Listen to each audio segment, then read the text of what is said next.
أعوذ بالله من الشيطان الرجيم بسم الله الرحمن الرحيم فما لكم في المنافقين فئتين والله أركسهم بما كسبوا أتريدون أن تهدوا من أضل الله ومن يضلل الله فلن تجد له سبيلا ودوا لو تكفرون كما كفروا فتكونون سواء فلا تتخذوا منهم أولياء حتى يهاجروا في سبيل الله فإن تولوا فخذوهم واقتلوهم حيث وجدتموهم ولا تتخذوا منهم وليا ولا نصيرا إلا الذين يصلون إلى قوم بينكم وبينهم ميثاق أو جاءوكم حصرت صدورهم أن يقاتلوكم أو يقاتلوا قومهم ولو شاء الله لسلطهم عليكم فلقاتلوكم فإن اعتزلوكم فلم يقاتلوكم وألقوا إليكم السلم فما جعل الله لكم عليهم سبيلا ستجدون آخرين يريدون أن يأمنوكم ويأمنوا قومهم كلما ردوا إلى الفتنة أركسوا فيها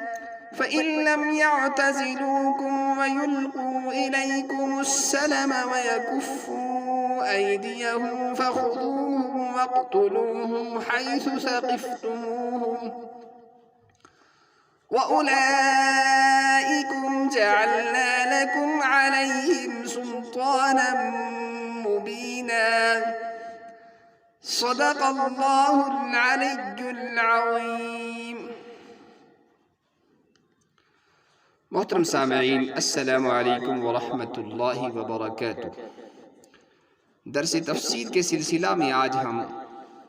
سورۃ النساء کی آیت نمبر 88 سے لے کر آیت نمبر 91 تک تلاوت کر رہے ہیں، یعنی کہ آج کا ہمارا سبق 88 سے لے کر آیت نمبر سورۃ النساء کی 91 تک ہے۔ تو چلیے پہلے لفظی ترجمہ سن لیتے ہیں۔ فما لکم، تمہیں کیا ہو گیا، فی المنافقین، منافقین کے بارے میں، فئتین، تم دو جماعتیں ہو گئی ہو، واللہ ارکسہم، اور اللہ نے انہیں الٹ دیا ہے، بما، اس کی وجہ سے، کسبو، جو کچھ انہوں نے کیا۔ اتریدون، کیا تم چاہتے ہو، ان تہدو، کی ہدایت دو، من، اس کو، اضل اللہ، جس کو اللہ نے گمراہ کر دیا، اور من یضلل اللہ، جس کو اللہ نے گمراہ کر دیا، فلن تجد لہ سبیلا، تو آپ ہرگز اس کے لیے کوئی راستہ نہ پاؤ گے۔ ودو، وہ چاہتے ہیں، وہ پسند کرتے ہیں، لو تکفرون، اگر تم کفر کرو، کما کفروا، جیسے کہ انہوں نے کفر کیا، فتکونون سواء، پھر تم برابر ہو جاؤ، فلا تتخذوا منہم، تو نہ بناؤ تم ان میں سے، اولیاء، دوست، حتیٰ، یہاں تک کہ یہاجروا، وہ ہجرت کرے، فی سبیل اللہ، اللہ کے راستے میں، فَإِن تَوَلَّوْا، پھر اگر وہ روگردانی کرے، پیٹھ پھیرے، فَخُذُوهُمْ، تو انہیں پکڑو، وَاقْتُلُوهُمْ، اور انہیں قتل کر دو، حَيْثُ وَجَدْتُمُوهُمْ، تم انہیں جہاں کہیں پاؤ، وَلَا تَتَّخِذُوا مِنْهُمْ، اور نہ بناؤ ان میں سے، وَلِيًّا، دوست، وَلَا نَصِيرًا، اور نہ مددگار، إِلَّا الَّذِينَ، مگر وہ لوگ، يَصِلُونَ، جو مل جاتے ہیں، الی قوم، اپنی قوم سے، الی قوم بینکم، جو مل جاتے ہیں، وبینہم میثاق، مگر وہ لوگ جو مل جاتے ہیں ان لوگوں سے یا اس قوم سے جن کے اور تمہارے درمیان کوئی عہد ہو، کوئی ایگریمنٹ ہو، او جاؤکم جا آئیں وہ تمہارے پاس، حسرت صدورہم ان یقاتلوکم، حسرت تھک گئے ہوں ان کے دل، حسرت صدورہم ان کے دل تھک گئے ہوں اس سے کہ ان یقاتلوکم وہ قتل کریں تم سے، او یقاتلو قومہم یا وہ لڑیں اپنی قوم سے، ولو شاء اللہ اگر اللہ چاہتا، لسلطہم تو ان کو مسلط کر دیتا، علیکم تم پر، فلقاتلوکم تو پھر وہ تم سے لڑتے، فإن اعتزلوکم پس اگر وہ تم سے کنارہ کشی اختیار کر لیں،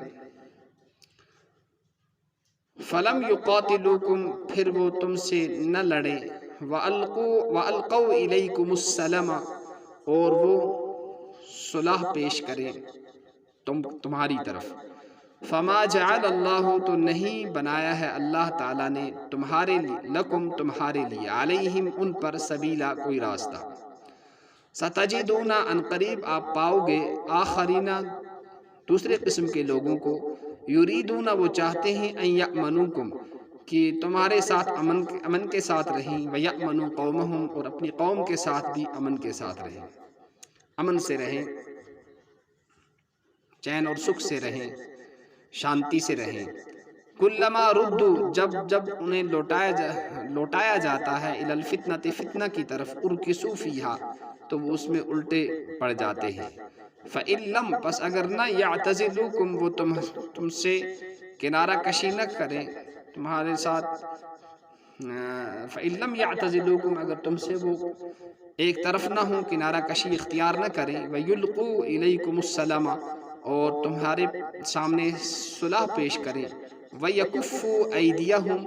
اور وہ اپنے ہاتھوں کو روکے رکھیں، فَخُذُوهُمْ تو ان کو پکڑ لو، وَاقْتُلُوهُمْ اور ان کو قتل کر دو، حَيْثُ ثَقِفْتُمُوهُمْ جہاں کہیں تم ان کو پاؤ، وَأُولَئِكُمْ اور وہی لوگ ہیں،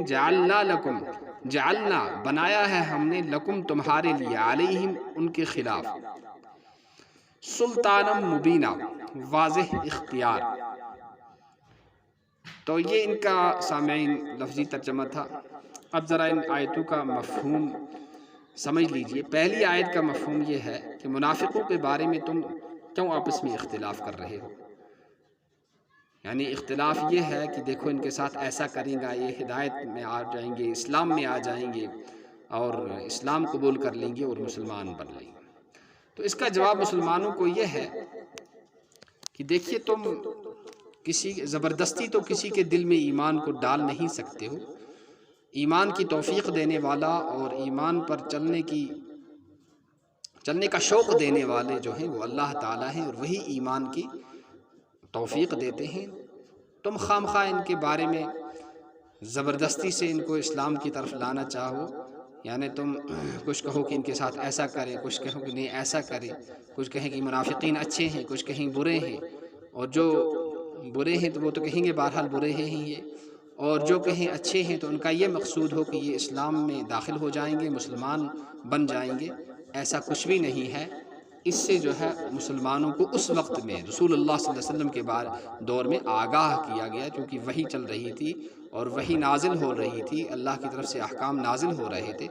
تو ظاہر سی بات ہے منافقین کی اندرونی خباثت اور ان کی اندرونی سازشوں پر رسول اللہ صلی اللہ تعالیٰ علیہ وسلم کو بذریعہ وحی مطلع کیا جاتا تھا، باخبر کیا جاتا تھا۔ لیکن اب تو کوئی کسی کے نفاق کا نہیں بتا سکتا ہے، اور نہ کوئی کسی کو منافق بتا سکتا ہے اور کہہ سکتا ہے۔ تو کہتے ہیں کہ دوسری جو ہے یہ آیت نمبر یہ جو ہے 89 جو ہے، اس میں جو اللہ فرماتے ہیں کہ تم چاہتے ہو کہ وہ مسلمان بن جائے، وہ اس قدر غالی ہیں، وہ اس قدر متشدد ہیں، ان کے اندر اس قدر غلو ہے کفر کے اندر، اور وہ کفر میں اس قدر بڑے ہوئے ہیں، کفر کی اس قدر ان میں زیادتی ہے، وہ کیا مسلمان بنتے، وہ تو تمہارے بارے میں خواہش کر رہے ہیں کہ اگر تم ہی کفر میں داخل ہو جاتے اور کفر کے اندر آ جاتے، یہ ان کی خواہش ہے۔ لہٰذا کر کے آپ زیادہ ان کے بارے میں یہ امید نہ رکھیں کہ وہ مسلمان بن جائے۔ اب جو ہے آپ کو دوست بنانا ہے، لیکن دوست بنانے کے لیے اس وقت ایک معیار قائم کیا گیا، ایک شرط لگائی گئی، وہ یہ ہے کہ مکہ کو چھوڑ کر مدینۃ المنورہ کی طرف ہجرت کی جائے۔ جو ہجرت کرے گا وہی مسلمانوں کا دوست ہوگا اور ظاہری طور سے اسی کو دوست مانا جائے گا۔ باقی دل سے اللہ کو ماننا، اللہ کے دین کو ماننا، یہ دل کا معاملہ ہے، اس کے پیچھے پڑنا، اس کی تحقیق کرنا مسلمانوں کے ذمہ نہیں ہے۔ البتہ کچھ ظاہری چیزیں تھیں اس وقت بھی اور آج بھی ہیں، وہ یہ ہے کہ اس وقت تو یہ تھی کہ ہجرت کرے اور مکہ کو چھوڑ دے، مدینۃ المنورہ آ جائے، تو یہاں پر اسی شرط کا تذکرہ کیا جا رہا ہے، اسی شرط کو بتلایا جا رہا ہے۔ پھر فرمایا ہجرت اگر نہیں کرتے تو پھر جو ہے ان پر ظاہری حکم لگا کر ان کو بھی حربیوں کے ساتھ اور مسلمانوں کے خلاف لڑنے والے کافر انہوں بھی شمار کیا جائے گا، اور ان کے ساتھ بھی پھر قتال کیا، وہی معاملہ کیا جائے گا جو ان کافروں کے ساتھ کیا جاتا ہے جو مسلمانوں کو نقصان پہنچاتے ہیں، ان کی مال و جان کو، ان کی عزت کو اور ان کے امن کو، ان کے خرمن امن میں آگ لگاتے ہیں اور ان کے جو ہے امن کو برباد کرتے ہیں، تو ان کو بھی پھر اسی طرح سے قتل کر دیا جائے گا اگر انہوں نے ہجرت نہ کی۔ اور یہاں پھر دوسری قسم بیان کی گئی ہے کہ وہ تو ہیں تو وہ لوگ جن سے تمہارا جھگڑا تھا، لیکن اب وہ کسی کے علاوہ یعنی کسی کے حلیف بن گئے ہیں، اور جس کے حلیف بنے ہیں تمہارے اور ان کے درمیان کوئی صلح نامہ، کوئی معاہدہ ہوا ہے کہ ہم ایک دوسرے سے نہیں لڑیں گے، تو اگر وہ تمہارے حلیف کے حلیف بن جاتے ہیں تو سمجھ لو کہ وہ تمہارے حلیف بن گئے، لہٰذا ان کے ساتھ لڑنا، ان کو مارنا کاٹنا اب جو ہے اس کی اجازت مسلمانوں کو نہیں ہے۔ پھر فرمایا اللہ تعالیٰ اگر چاہتے، یعنی اللہ نے تکوینی امور کے اندر ایسا نہیں چاہا، ورنہ تم پر وہ ان کو مسلط کر دیتے، وہ تمہیں تکلیفیں پہنچاتے، تمہارے مال و جان کو نقصان پہنچاتے۔ تو اب جو ہے دوسری یہاں جو ہے یہ ایک تو یہ قوم کی جو حلیف کے حلیف بن جائے تو اس کے ساتھ بھی جو ہے لڑنا جائز نہیں ہے، یا کچھ ایسے ہوتے ہیں وہ نہ اپنی قوم سے لڑنا چاہتے ہیں اور نہ مسلمانوں سے لڑنا چاہتے تھے، نہ وہ اپنے قوم سے لڑنا چاہتے تھے نہ مسلمانوں سے لڑنا چاہتے تھے، تو ان کے بارے میں یہ آیا ان یقاتلوکم ولو شاء اللہ لسلطهم علیکم فلا قاتلوا فلم القوا الیک فما جعل اللہ لکم علیہم سبیلا۔ ان کے بارے میں یہ فرمایا کہ ان کے ساتھ کوئی چھیڑ چھاڑ آپ کو نہیں کرنی ہے، ان پر کوئی چڑھائی، کوئی یورش نہیں کرنی ہے، اور ان کے خلاف کوئی بھی حملہ وغیرہ نہیں کرنا ہے۔ اب نہ دوسری قسم کے ایک اور لوگ ہیں، زبان سے تو وہ ہندی میں ایک محاورہ آتا ہے کہ منہ میں رام رام اور بغل میں چھری، یہاں تو مسلمانوں سے کہتے ہیں کہ ہم تمہارے ساتھ ہیں، تمہارا ساتھ دیتے ہیں، تمہارے مال جان کے ہم جو ہے ضامن ہیں اور اس کے محافظ ہیں، تمہیں ہماری طرف سے کوئی نقصان نہیں۔ لیکن جب انہیں کوئی اکسانے والا آ جائے دوسری جانب سے اور وہ انہیں کہے کہ مسلمانوں کے خلاف لڑو، مسلمانوں کو گاجر مولی کی طرح کاٹو، ان کا پھر بالکل خاتمہ کر دو، تو وہ فوراً ان کی بات مان کر ان کا ساتھ دے دیتے ہیں اور پھر جو ہے مسلمانوں کے خلاف لڑتے ہیں، ان کو مالی اور جانی نقصان پہنچاتے ہیں۔ تو فرمایا اب جو ہے ان کے ساتھ کوئی صلح نہیں ہوگی، ان کے ساتھ کوئی جو ہے نرمی نہیں برتی جائے گی، بلکہ حیث وجدتموہ، جہاں کہیں وہ ملے، مسلمانوں کو کہا جا رہا ہے کہ ان کی گردنیں اڑا دو، اس لیے کہ وہ ظاہر میں تو کہہ رہے ہیں کہ ہم مسلمانوں کو نہیں ماریں گے، مسلمانوں کو نہیں ستائیں گے، لیکن جب انہیں موقع ملتا ہے تو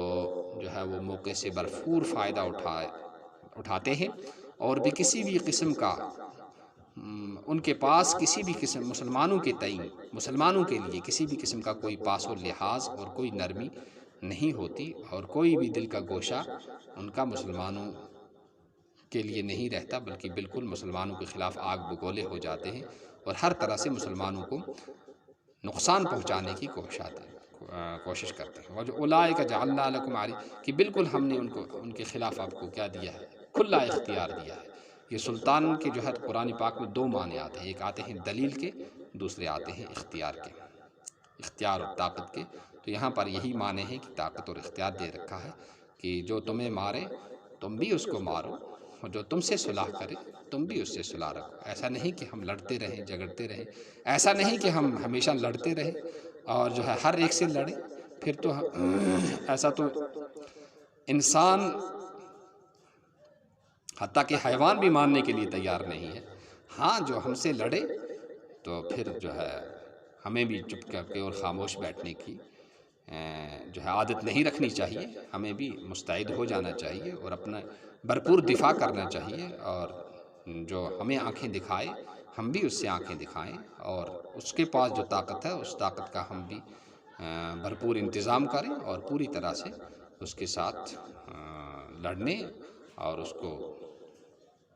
منہ توڑ جواب دینے کے لیے تیار رہیں. قرآن پاک نے یہ ہمیں تعلیم دی ہے، امن کی بھی تعلیم دی ہے، اور بالکل اس طرح سے بھی بزدلانہ طور پر جینے سے منع کیا ہے کہ کیڑوں مکوڑوں کی طرح جو چاہے ہمیں جیسے ہمیں مارے، ہمیں ستائے، ہماری مال و جان کا نقصان کرے. اس سے بھی قرآن پاک نے منع کیا ہے، ایسا نہیں کرنا ہے. ہمت بھی ہو، اخلاق بھی ہو، نرمی بھی ہو، اور جہاں ضرورت ہو وہاں سختی بھی ہو. سب چیزیں ضروری ہیں. نگیٹو پازیٹو ہر چیز میں چلتا ہے، اور یہاں بھی جو ہے جہاں نگیٹو کی ضرورت ہے نگیٹو چلے گا، جہاں پازیٹو کی ضرورت ہے وہاں پازیٹو چلے گا. اللہ تعالی ہمیں قرآن کو سننے، عمل کرنے اور دوسروں تک اس پہنچانے کی توفیق نصیب فرمائے. اس چینل کے ساتھ جڑے رہیں، زیادہ سے زیادہ اس کو سنتے رہیں، شیئر بھی کریں اور دوسروں تک پہنچائیں. یہ ہمارے پاس اللہ کی امانت ہے. دنیا کے سب انسانوں تک یہ امانت ہمیں پہنچانی ہے. ہمارا کام کوشش کرنا ہے اور کامیابی دینا اور تکمیل تک پہنچانا یہ اللہ کے ذمہ ہے. اللہ ہم سب کا حامی اور محافظ ہو، اور اللہ ہم سب کو قبول فرمائے. سب انسانوں کو اپنا دین سمجھ کر اس پر چلنے کی توفیق نصیب فرمائے. سبحان اللہ و بحمدہ، سبحانک اللہم و بحمدک، ونشہد ان لا الہ الا انت ونستغفرک ونتوب الیک. سبحان ربک رب العزة عما یصفون، وسلام علی المرسلین والحمد للہ رب العالمین. والسلام علیکم ورحمۃ اللہ وبرکاتہ.